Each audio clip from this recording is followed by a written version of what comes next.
Tevis pirkstu. Nē, augstāk necēl. Ķiveri vajadzēja.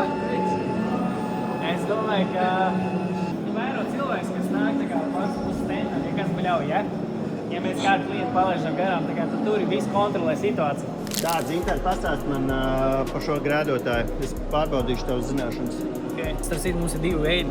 Šis viņas konkrētais modelis ir Honda 600, kur var pacelt no 5,3 metru, 4,5 metru. Viņš var pacelt ļoti lieliem augstumiem. Tev pat, ja pieņemsim mājas vajadzībām, tev nav vajadzīgs autokārs, tad šis būs tev ideāls palīgs mājas. Tu jau sameloji rekord. 4 metrīgais? Šis ir 4 metrīgais. Ok, sorry, tas bija 5,3, tad šis ir 4 metrīgais. Bet šis modelis, ar ko atšķirās no pārējiem elektriskajiem grēdotājiem, tas, ka viņam ir tiešām masts diezgan augsts, un viņš var tos 4 metrus pacelt. Ja mums pieņemsim šīs te pašas sērijas pārējie modeļi ceļ līdz 3,5 līdz 3,5 tonām. Šis te jau līdz 4 var celt. Īstenībā tas ir vispār 5,3, tas vispār maksimums. Tev pat maza, kā saka, ja tev nav pārāk liela noliktava, tad tev autokārs nav vajadzīgs, tad rekur grēdoties, kurš var pacelt 5,3 metru. Bet viņam no augstuma nešķirās tā celšanas jauda?